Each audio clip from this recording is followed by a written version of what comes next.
अस्सलाम वालेकुम। उम्मीद करती हूँ आप सब खैरियत से होंगे। अल्हम्दुलिल्लाह मैं बिल्कुल ठीक हूँ। अल्लाह ताला हम सबको अपनी ज़ुबान में रखे, हर दुख बीमारी मौजिमर से महफूज रखे। आमीन सुम्मा आमीन। और यहाँ आप समझ गए होंगे देखिए कि यकीनन कोई ना कोई ये मिठाई है, लेकिन किस चीज़ की मिठाई है तो इंशाल्लाह आप ये सीख जाएंगे और जब बनाएंगे तो यकीन करें बहुत मज़े की लगेगी आपको। और ये मैं बनाना सिखा रही हूँ आज आपको बेसन की मिठाई, बेसन की बर्फ़ी। तो चलिए बनाना शुरू करते हैं।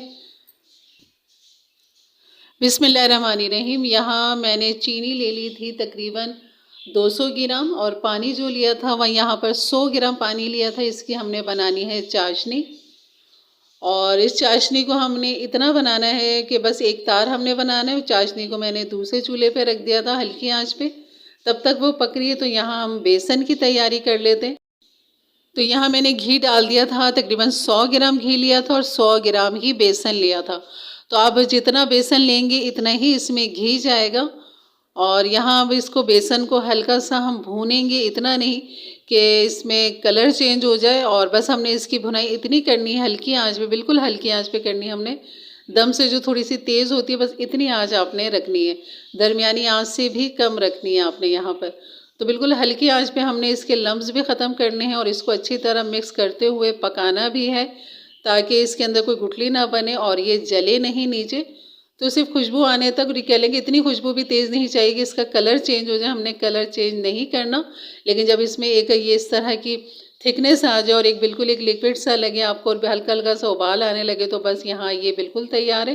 तो हमने यहाँ इसको ज़्यादा भूनना नहीं है, बस इसको इतना पकाना है कि बेसन का कच्चापन दूर हो जाए। और वहाँ दूसरे चूल्हे पे हमारी चाशनी जो है वो भी हल्की आंच पे पकना शुरू हो रही है। तो हमने इसका एक तार की चाशनी बनानी है।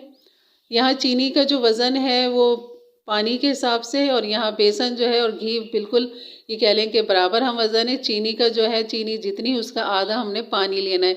अगर आपने 1 पाव चीनी ली है तो आधा पाव पानी डालेंगे, आधा किलो चीनी ली है तो 1 पाव पानी डालेंगे। लेकिन बेसन और घी का जो वज़न है वो बिल्कुल बराबर होगा। तो इसी क्वांटिटी से आप अपने लिए ज़्यादा भी बना सकते हैं। और अब 100 ग्राम से क्या कम बनेगा। तो ये मैंने बहुत कम क्वांटिटी के अंदर ये बनाया था और अच्छी खासी मिठाई तकरीबन कह लें कि आधा किलो तकरीबन तैयार हो गई थी इतनी क्वांटिटी के अंदर।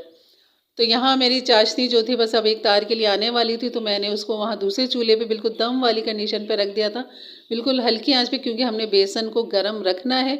और यहाँ पर बस ये चाशनी की तैयारी का इंतज़ार है, जो कि बिल्कुल तैयारी पर है। तो इसको इतनी ही हल्की आंच पे पकाना है। अब यहाँ मैं आपको तार दिखाती हूँ कि हमें किस तरह का तार चाहिए। ये देखें, इस तरह ये तार बनना चाहिए कि जब आप 2 चुटकी से इस तरह उठाएंगे तो आपको ये तार नज़र आना चाहिए।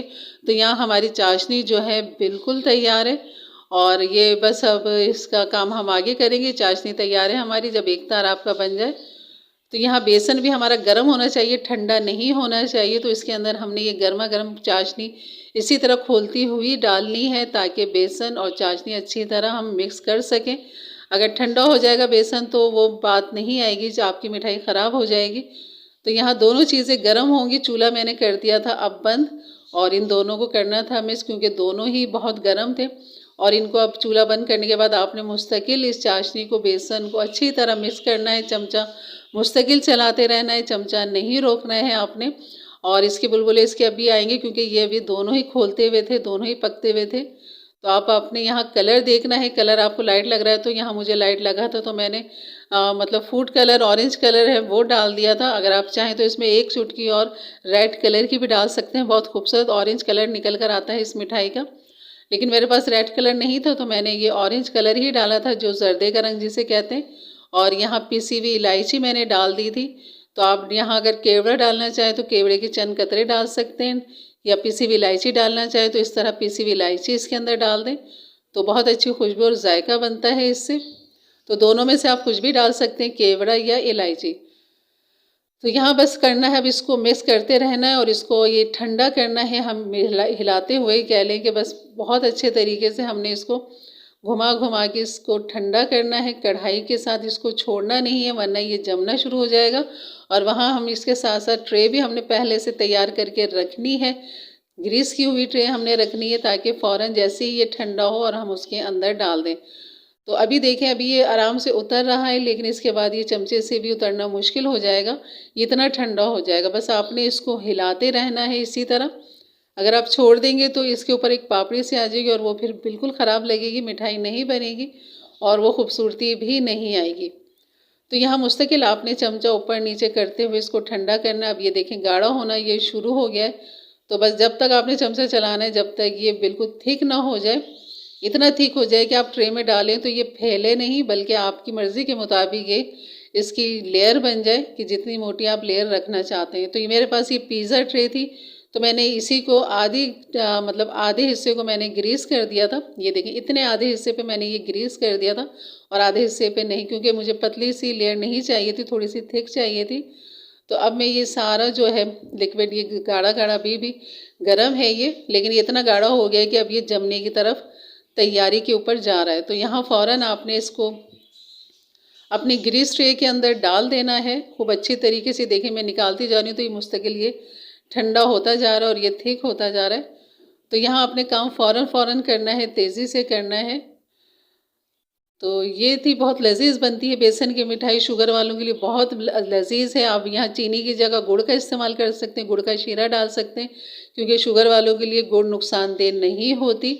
और यहाँ वो मज़ेदार ये मिठाई खा सकते हैं बेसन की, गुड़ की बनी हुई, और बहुत लजीज ताकतवर होती है उनके लिए, शुगर के मरीज़ों के लिए।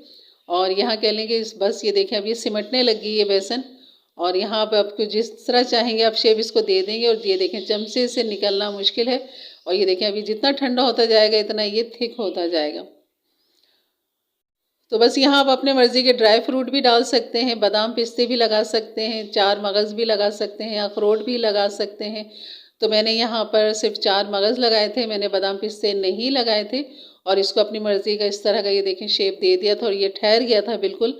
और यहाँ पर ये 4 मगज़ लगा के और इस पर मतलब कि चांदी का वर्क लगा के, और ये देखिए जब ये हल्का ठंडा हो गया और ये थोड़ा सा सेट हुआ तो फ़ौरन मैंने इसकी कर दी कटिंग, क्योंकि अगर ये बिल्कुल ठंडा हो जाएगा तो बहुत हार्ड हो जाएगा और ये जो है कटिंग नहीं होगा, बल्कि किरची किरची हो जाएगा अगर छुरी लगेगी। और जब हल्का से ये ठंडा हो और आप छुरी से अगर कट लगाना चाहें तो आराम से कट लग जाए, तो उस टाइम आप अपनी मर्ज़ी का कोई भी शेप इसमें दे सकते हैं। तो यहाँ मैंने कट लगा दिए थे और ये ठंडा भी हो रहा था, तकरीबन 1-1.5 घंटे में ये ठंडा हो जाता है। मौसम ठंडा है, सर्दियों का है, तो इसलिए ये जल्दी ठंडा हो जाता है। तो मैंने ये इसके किनारे हटा दिए थे ताकि एक चौकोर सा पीस बर्फ़ी की शक्ल का निकले। तो यहाँ ये देखें कितना खूबसूरत लग रहा है माशाल्लाह। और ये बर्फ़ी देखें इतनी ही जिस तरह नज़र आ रही है इससे भी ज़्यादा सॉफ्ट और नरम है ये, और खाने में इतनी ही खस्ता भी है, भुरभुरी है बिल्कुल, ये सख्त नहीं है कि बहुत ज़्यादा आपको ज़ोर लगा के खानी पड़े, इतनी सॉफ्ट नरम है ये बर्फ़ी। तो इंशाल्लाह आगे भी बहुत सारी मिठाइयाँ आपको बनाना सिखाऊंगी, हर तरह की इंशाल्लाह। और यहाँ देखें मैं आपको तोड़ के दिखाती हूँ, इसकी लुक देखें माशाल्लाह, कहीं से भी कोई देखें कितने आराम से टूट गई कि बस ज़रा सा मैंने हल्का सा पुश किया और ये फ़ौरन 2 टुकड़े हो गए इसके। आप छोटे से छोटे टुकड़े भी आराम से कर सकते हैं, ये इतनी सॉफ्ट नरम और खस्ता है ये देखें। तो इंशाल्लाह आपको ये रेसिपी पसंद आएगी और आपको ये मिठाई बनाना अच्छी लगेगी। तो आप अपनी दावतों में बनाएं, अपने घर वालों के लिए बनाएं, और जिन्हें शुगर है उनके लिए आप गुड़ की शीरे के साथ आप ये मिठाई बना के उनको दें।